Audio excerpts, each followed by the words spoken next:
Hi, this is Todd. About this testing script program for Bash, we made some additions here.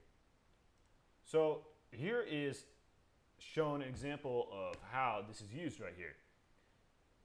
The commands, arguments are a little bit different than last time. We got test example.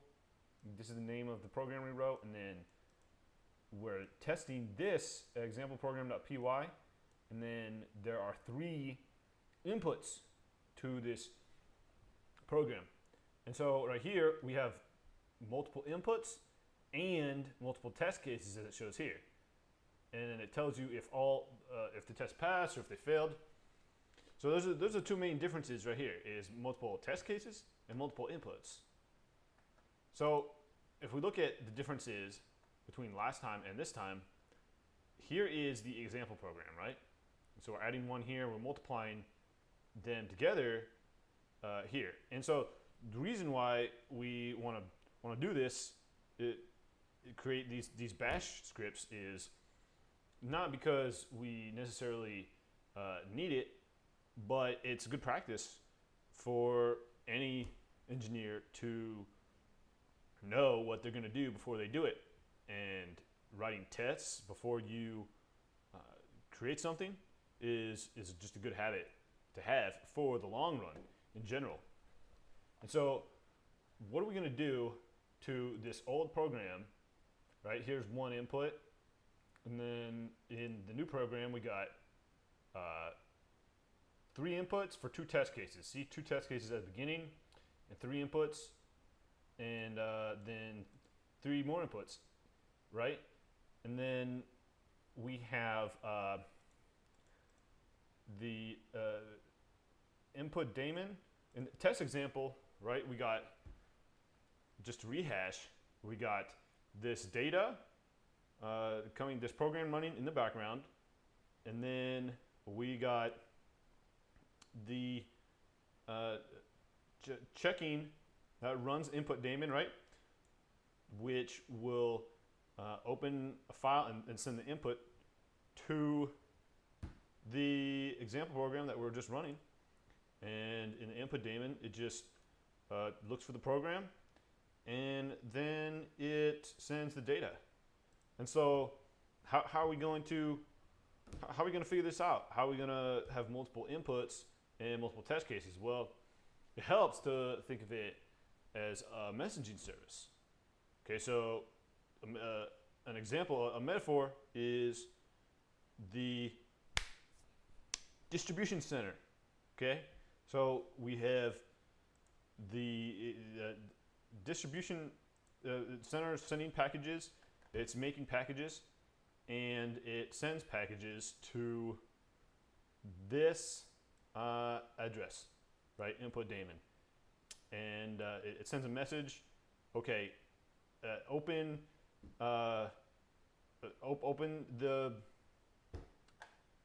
package and send us pictures of what it is, and here is the address of which to send the pictures to, actual output. And example program, it's like example program is the where the package is going to be distributed to.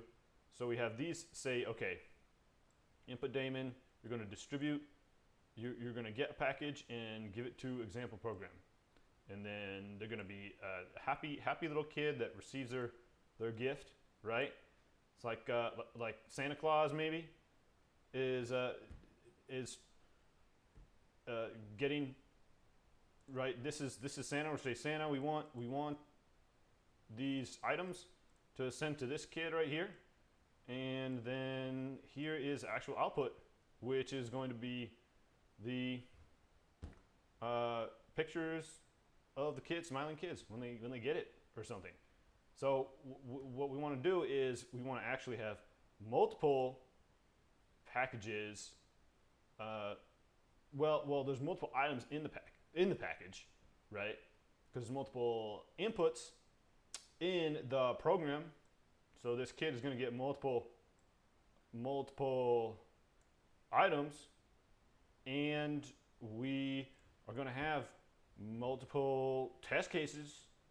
So that's like we're sending it to multiple kids or the same kid multiple times. So multiple packages that have multiple items, and that helps us create the program, because now we can say, okay, where are we going to get these packages? Well, it's a distribution center, right? We get the data. We are going to put it in the input file, right? Which is what we have here. We have 2 test cases and 2. So here's a package, right? 1 test case, and then here's another package. 3 numbers and 3 numbers in each package, right? And then we say, okay, so let's start out with breaking it down in further from, so we broke it down into packages, test cases, right? And then now we have inputs, so items in each package. And then let's say, okay, how are we going to handle the items in each package? And we go to, well, where does the distribution happen? Well, the end input, or the person who gets it, is going to be the example program, right? So the person that sends it is going to be input daemon. Input daemon handles the inputs, right? So we're going to have multiple inputs here, okay? But remember, we need to send that information to the input daemon that is going to handle multiple inputs, which is exactly what we did here, right? So here's the loop, and for every test case, it gets the data. We sent them an array, and it gives that to the file descriptor, okay? And in input daemon, something else we did is we see here, this is the same kind of deal with the loop, except with getting the PID, except we got variable name, file name, right? So multiple children. Well, it's the same child, but we can change the name of the child when we run this program, right? So like Johnny gets 1 gift, and then Sally gets 5 gifts, and Vanessa gets 0 gifts, right? So we got here, we also need to, so that's multiple packages, or not multiple packages, multiple items in each package. So how do we handle multiple packages? Well, we got to send the packages multiple times, right? So if we go to this program, test example, what we did here is we ran the program in the background, and then we ran the input daemon, and then we checked if it passed or failed. So what we got to do is we got to see this data, right? For how many input file, right? For how many items, how many packages, right? And we have to do, what the heck? Yeah, I don't know where that data went, but we have to send it to the package it up, right? Which is going to be done in here. So before we just had input daemon getting the data, but we're going to need to open the data and do some stuff with it, and send it to the input daemon one by one, which is what we did. See, because an example, an test example, right? And see, we can't, we have to do it here, because if we say, okay, let's try to do an input daemon, but what does input daemon do? Input daemon, all it does is it sends the data in the background, right? So here, input daemon, we had, what's the responsibility of it? Well, before we just had it open the input file, but if we have it do that here, then we have all the data up front, and since this is just delivering the package, we have multiple packages, we need to send multiple packages to the input daemon. So that's why we did it in test example. So test example, the new test example, what it does is we got right here, this section, first, we just got the data from the file, and this whole area right here, it just takes the data and puts it in the right format, right? The right format in order to be sent, basically is packaging up the packages, right?